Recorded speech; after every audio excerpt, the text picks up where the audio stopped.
From the KBVR-TV studio on the campus of Oregon State University, this is the Beaver Sports Show.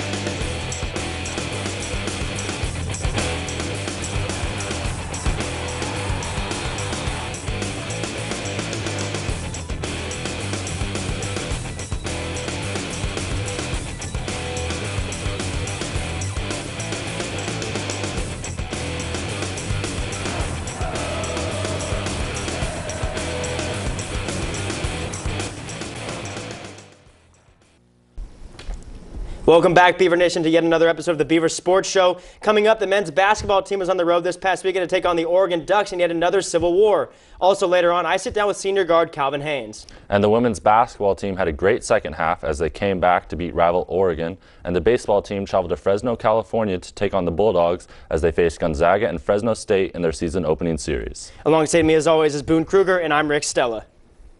The men's basketball team took on the rival Oregon Ducks this past weekend at the new Matthew Knight Arena in Eugene. Hoping to rebound from a 3-game losing streak, the team was trying to avoid being swept by the Ducks on the season. I had the opportunity to see this new court in action Saturday. The one thing I'll say about this game is that, or this game, the global game of basketball, is that you cannot win this game without being able to make shots. Cannot. And we couldn't make shots, and they did. The Beavers traveled to 45 miles south this past Saturday to take on the University of Oregon Ducks in what is the most played rivalry in college basketball. It marked the first time the Beavers had played at the new Matthew Knight Arena, and it may have been one of the reasons for the Beavers' poor play. Looking to start the game off strong, the Beavers held a small 4-point lead 5 minutes into the first half, only to go cold and allow the Ducks to go on a 21-4 run behind some incredible 3-point shooting from the Ducks.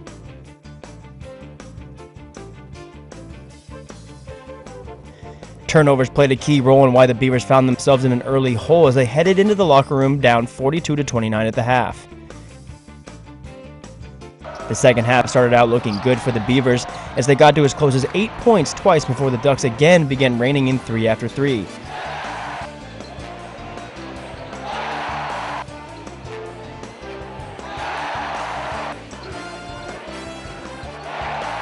J.R. Stobridge shot 6 of 9 from 3-point land and ended with a game-high 26 points. Latham Wallace, who put in 17 of his own, was one of the few bright spots for the Beavers, began making threes late in the second half.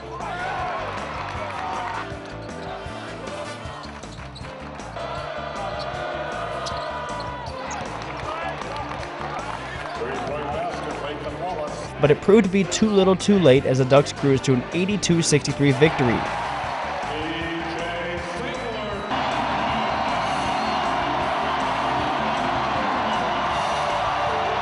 Coach Craig Robinson reflects on the Beavers' woes and the Ducks' high-caliber play after the game. You know, I don't want to take away from, they shot the ball really well, and, let's say we played defense better than we did today.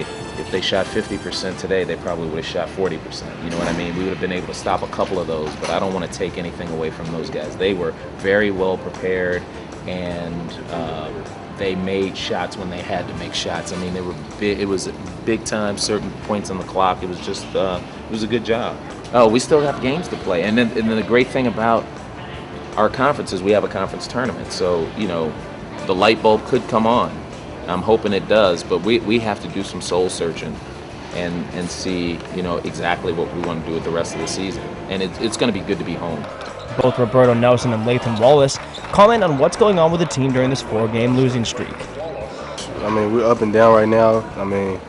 Right now we lost a couple games in a row. It's tough, but we got to stay strong. We got like 4 or 5 more games left.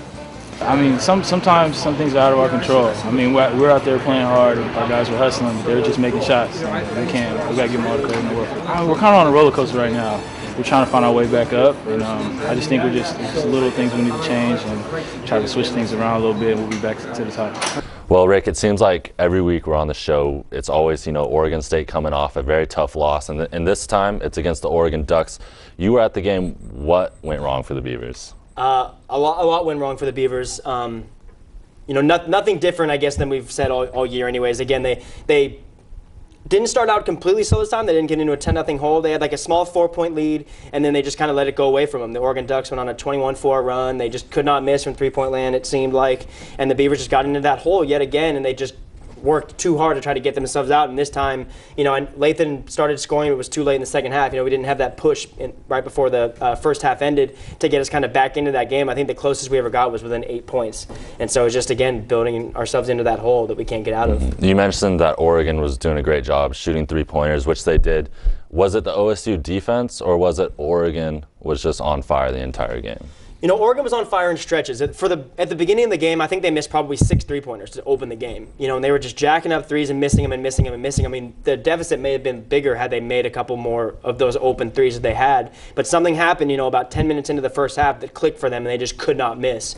And I think it was just a matter of, over pursuit by our own guys on defense, leaving some guys open in the corner.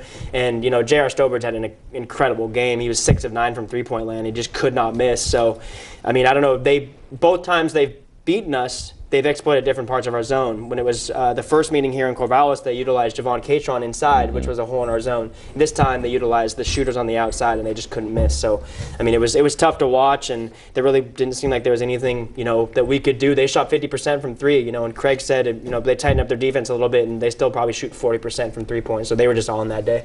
So is it the zone, or does Oregon State need to go to do we need to see some man-to-man defense? I mean, obviously you can't go back in time and change what you did against the Ducks, but where can OSU go from here? Should OSU start playing some more man-to-man defense? I know Craig has said one of the problems with doing that is the depth on the team. He feels like OSU doesn't have it, but we're not seeing any improvement on the defense. If anything, it seems like OSU is doing worse defensively. What needs to happen there? Yeah, I mean, Jared Cunningham still leads the league in steals and everything, but that just isn't enough. I don't care about that statistic if we're not winning games. It literally means nothing. And we saw a little bit of man in the Oregon game. And I don't really know if it, stymied them at all or anything, but something needs to change. He's been so apt and quick to change the starting lineup that, hey, change your defense a little bit, see what happens. He even went so far as to say after the game that if it comes down to him playing all the young guys for the rest of the year just to make them suffer through these last few games, maybe that's what he's going to do. And I don't think it's really the seniors that it's their problem. Omari might not be playing up to his potential.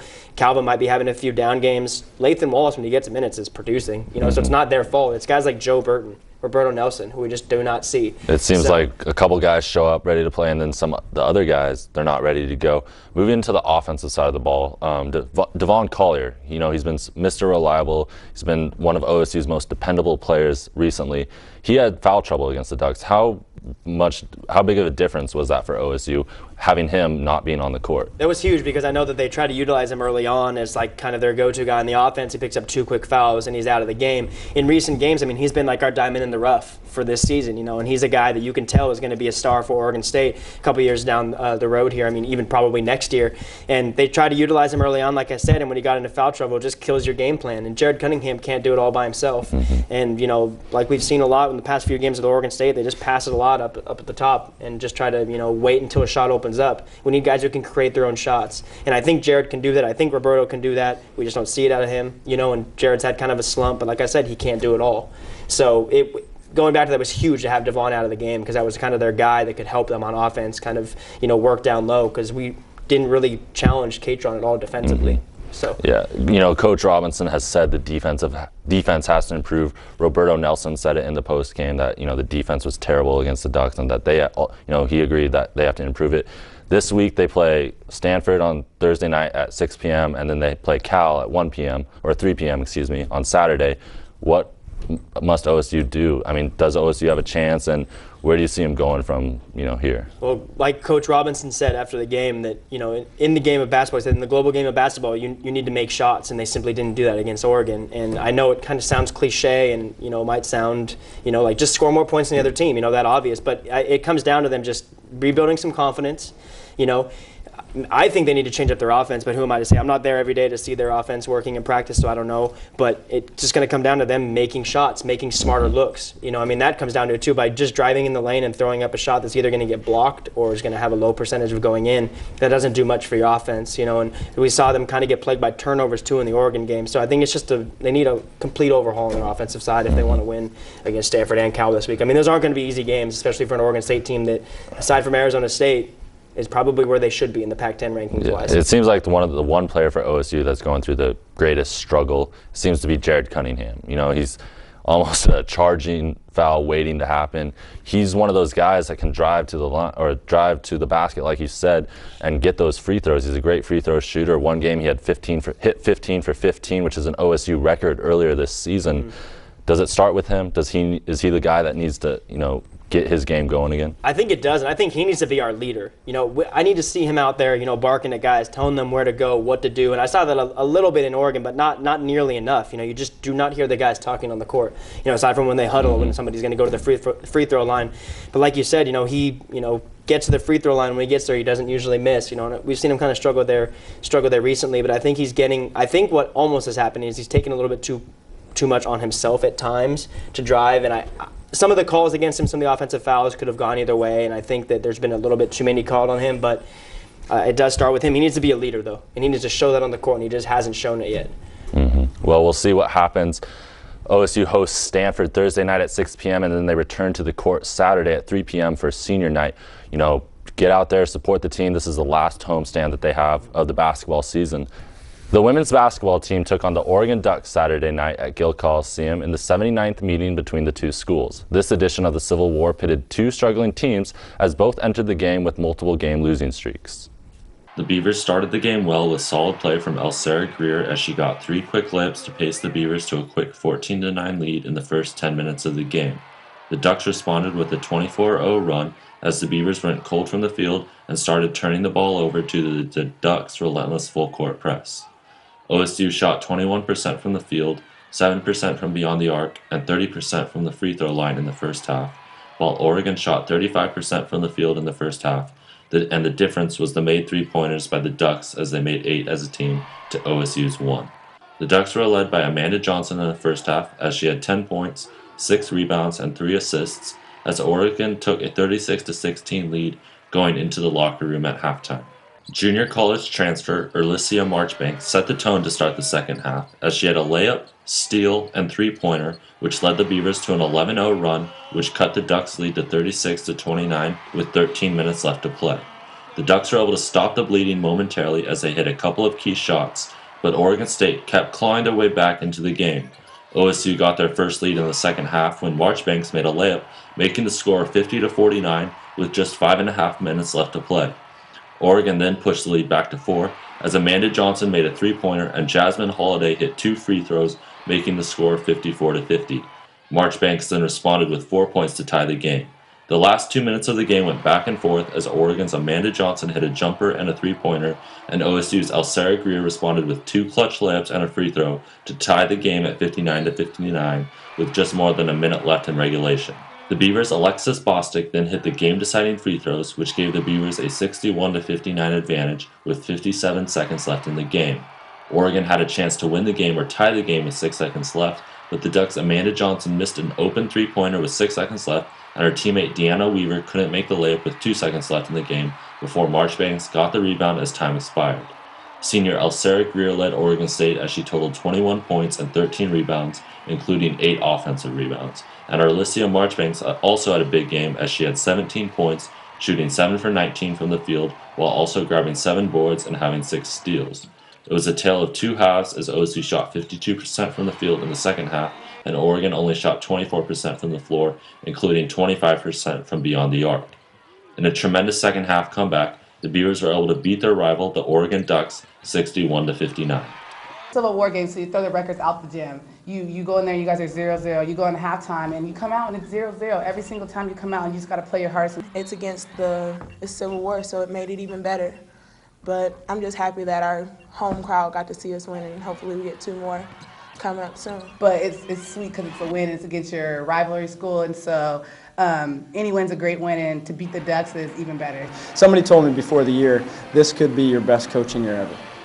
This could be, because I was like, oh my gosh, I was a little bit, to be honest, I was dreading it a little bit. I've never been beaten like I thought we might get beaten this year, and here's our record, what it is. And I don't know, for this team to regroup like it did and battle a, obviously well-coached team with a ton of talent and athleticism, and find a way to win in front of a great crowd. I mean, this is pretty special. This past weekend, the baseball team started the 2011 campaign with a 4-game series in Fresno, California, playing both Gonzaga and Fresno State. Saturday and Sunday pitted OSU against the Bulldogs of Gonzaga. Sports Show reporter Susie Nen has more. Oregon State baseball traveled to Fresno, California to meet Gonzaga for their season opening game. The Bulldogs opened the game strong, scoring 2 runs in the first inning, aided by an Oregon State error that would have ended the inning. Andrew Susak drove Oregon State's run in the third inning. He singled to the left, driving in Stamps from second. Garrett Nash started the 5th inning with a lead-off single. He moved up to second when Stamps bunt singled. Susak then sacrificed them over with a bunt. Nash scored on Parker Berberet's sacrifice fly. This made the game 2-2. Carter Bell singled to left, driving in Stamps, and gave the Beavers their first lead. Gonzaga scored their 3rd run in the 8th inning, which tied the game. Then Tyler Smith took a 3-2 pitch and lined it to the right, bringing Brian Stamps for his 3rd run of the game and the Beavers' first victory of 2011. Now this Sunday, Gonzaga's pitcher Tyler Olson walked the bases, loaded, allowing Tyler Smith to drive in a run on fielder's choice. Gonzaga answered back in the 2nd inning as Royce Bollinger roped a single to score a run, but outfielder Brian Stamps gunned out the trailing runner at the plate to keep the score tied 1-1. The game did not remain tied for long. In the 3rd inning, Luke Acosta singled home a run. Then Garrett Nash drove in Jake Rodriguez with a sacrifice fly in the 4th, and Andrew Susak scored on a wild pitch in the 5th, ending the game with a 4-2 win. Starting in his first career game, Ben Wetzler impressed by striking out 8 and allowing 1 run, while scattering 4 hits in 4 1/3 innings. Freshman Scott Schultz replaced Wetzler, picking up the win. In 3 2/3 innings, he struck out 3 while giving up only 2 hits and 1 run. Thanks, guys. Back to you. Thanks, Susie. Sunday night, the Beavers took to the diamond again as they played the host, the Fresno State Bulldogs. In a pitcher's duel, the Beavers fell 2-1 as they only managed 2 hits against the strong Bulldog pitching. Freshman pitcher Cam Boozer started his first game but dropped to 0-1 after allowing both of Fresno's runs. He ended the game striking out 5 and walking 3 in 4.2 innings. Carter Bell led the Beavers as he got an RBI in the top of the 7th, driving in teammate Parker Berberet. On Monday, the Beavers played Fresno State again, and their late comeback fell short as they lost 5-4. Down 4-1 in the top of the 7th, Oregon State pulled to within 1 run when Parker Berberet hit a single through the left side of the infield, scoring Ryan Dunn and Brian Stamps. However, they couldn't generate enough offense after that and fell in disappointing fashion, which dropped the Beavers to 2-2 overall. OSU will travel to Corpus Christi, Texas to play in the Clayburgh Bank College Classic against Connecticut, Texas A&M Corpus Christi, and Indiana. Thanks, guys. Back to you. We're going to take a quick commercial break, but when we return, I sit down with senior guard Calvin Haynes. Stay tuned.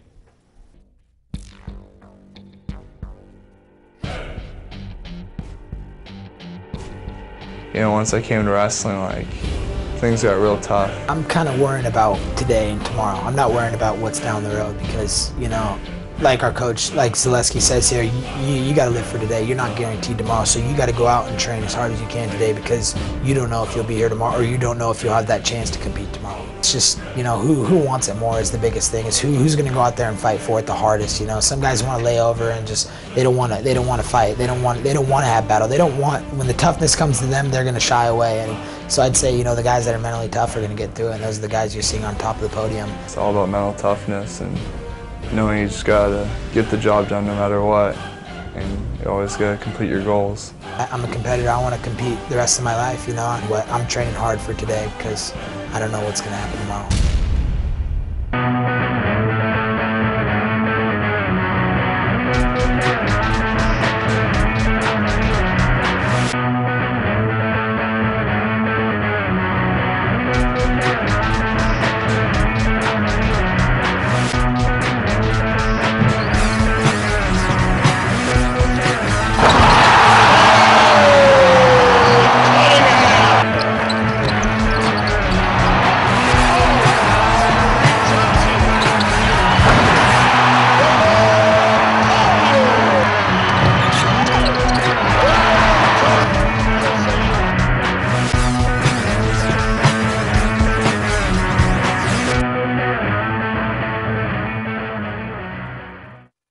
Welcome back to the Beaver Sports Show, and tonight we are joined by a special guest, senior guard Calvin Haynes. Calvin, thank you for joining us tonight. Thank you.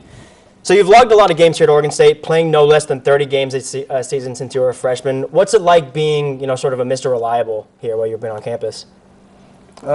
It's important just because I work hard. I try to put my best effort every game.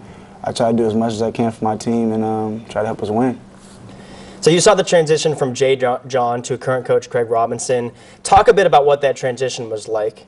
It was difficult, you know, just being in an atmosphere of not knowing what to expect from day to day or game to game. You know, Coach Robinson came in with a thorough plan. He brought an offense in. We stuck to it. Defensive-wise, we relied on that a lot just because the offense wasn't there yet. So we had to really buy into what he was telling us for us to actually, you know, compete in the league.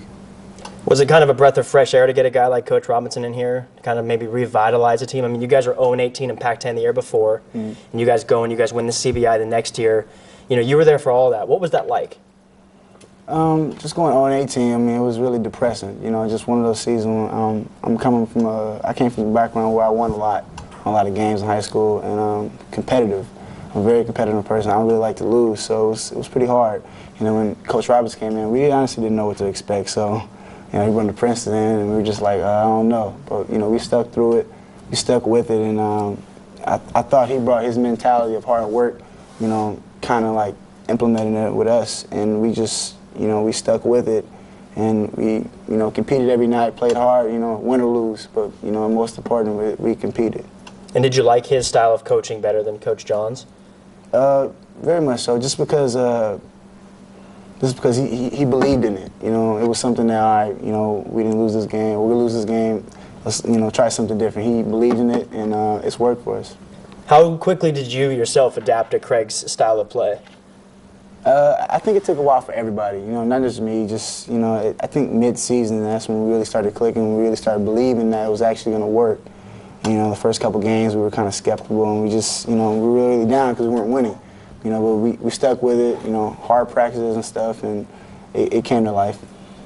So all season, you and Latham Wallace have both been kind of, you know, almost competing back and forth, climbing up the all-time three-pointers made list.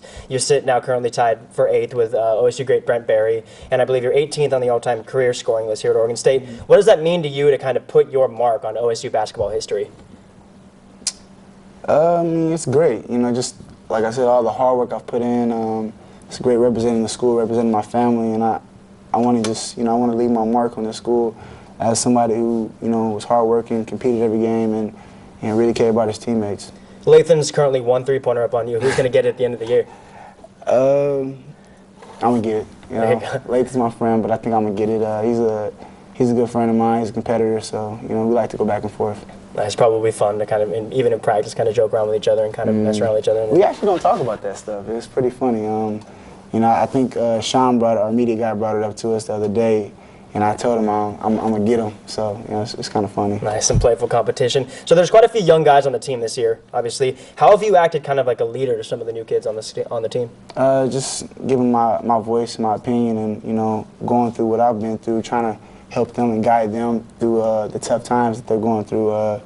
You know, some of them may be hitting the wall, so you want to talk to them about that, or some of them may not be shooting well. You want to talk to them about that and let them know that everything will be all right, just keep working hard.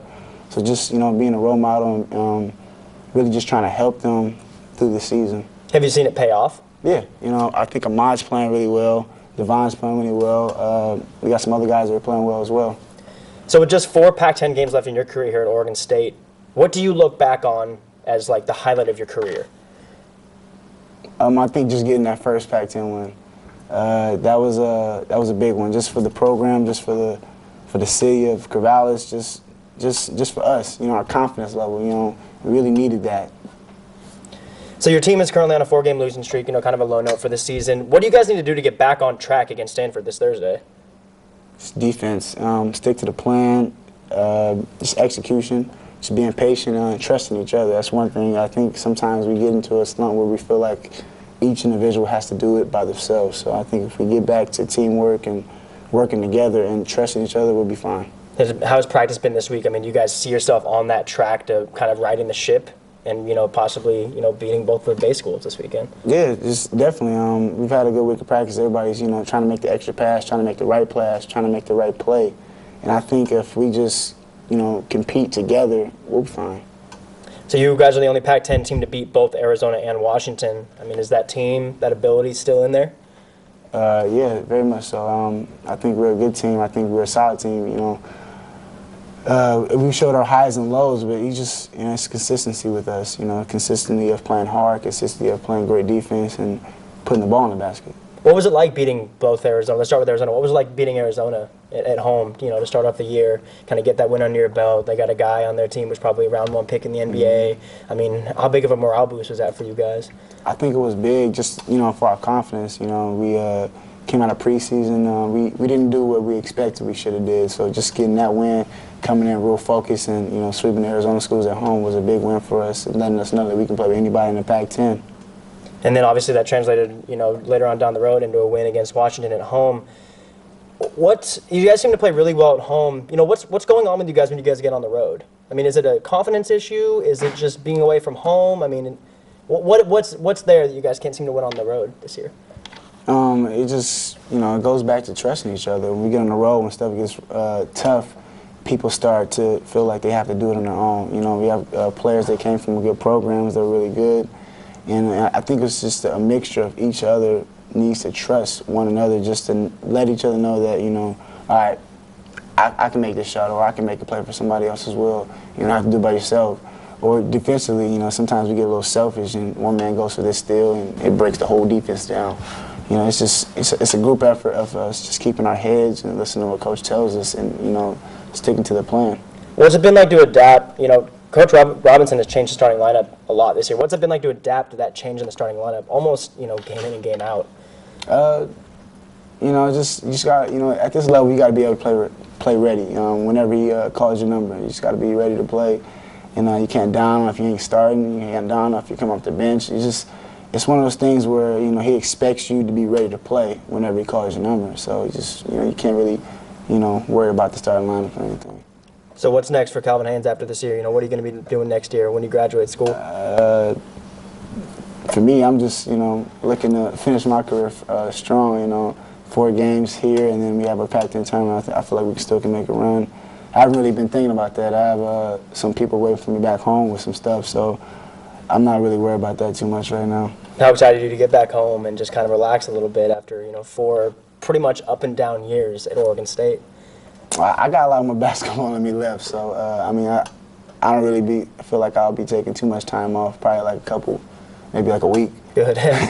So you know, I feel like if I'm taking too much time off, then I don't have a job. So I'm just, you know, just trying to finish out the season strong.